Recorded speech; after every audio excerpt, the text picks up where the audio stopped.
പരിശുദ്ധ പരമാ ദിവ്യകാരുണ്യത്തിന് എന്നേരവും ആരാധനയും സ്തുതിയും പുകഴ്ചയും ഉണ്ടായിരിക്കട്ടെ.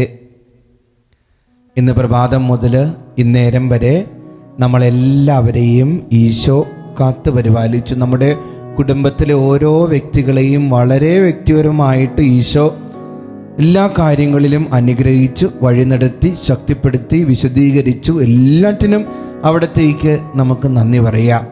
ഇനി ഉറങ്ങാൻ പോവല്ലേ? ഈ ആരാധനയിൽ നിങ്ങൾ പങ്കെടുക്കുമ്പോൾ ഈശോയുടെ ആത്മാവ് നിങ്ങളുടെ മനസ്സിലും ഹൃദയത്തിലും ശരീരത്തിലും ആത്മാവിലും നിറയട്ടെ. ഈശോ നിങ്ങളുടെ ശ്വാസത്തിലും നിറയട്ടെ. അങ്ങനെ ഈശോയുടെ സ്വന്തമായി നിങ്ങൾ മാറട്ടെ. ദൈവാത്മാവാൽ നമ്മളെല്ലാവരും നിറയപ്പെടട്ടെ.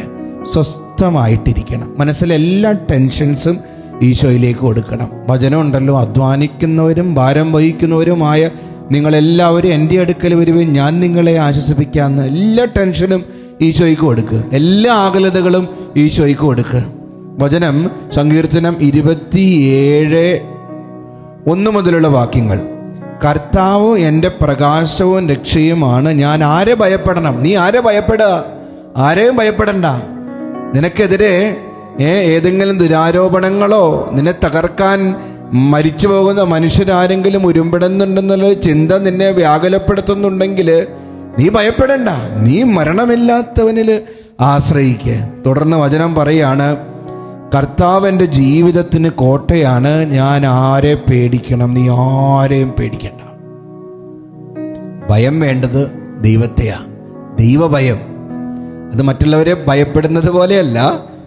പിതാവിനോടുള്ളൊരു ബഹുമാനം ഉണ്ടല്ലോ, ബഹുമാനം കലർന്നൊരു ഭയം. ആ ഭയമാണ് ദൈവത്തോട് നമുക്ക് വേണ്ടത്. വചനം തുടർന്ന് പറയാണ്, എതിരാളികളും ശത്രുക്കളുമായ ദുർവൃത്തർ ദുരാരോപണങ്ങളുമായി എന്നെ ആക്രമിക്കുമ്പോൾ അവർ തന്നെ കാലിടറി വീഴും.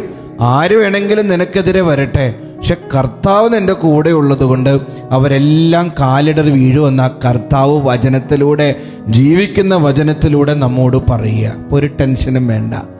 നാളത്തെ ദിനം കർത്താവ് തന്നെ എല്ലാ കാര്യങ്ങളും ഏറ്റെടുത്തോളൂ. നീ സമാധാനമായി കർത്താവിൽ ആശ്രയിച്ച് കിടന്നുറങ്ങുക. സുഖനിദ്ര ആശംസിക്കുന്നു. ഇന്ന് മെസ്സേജ് ബോക്സിൽ ടൈപ്പ് ചെയ്യണം, ഹല്ലേലൂയ. ദിവ്യകാരുണ്യനാഥൻ നിങ്ങളെ അനുഗ്രഹിക്കട്ടെ.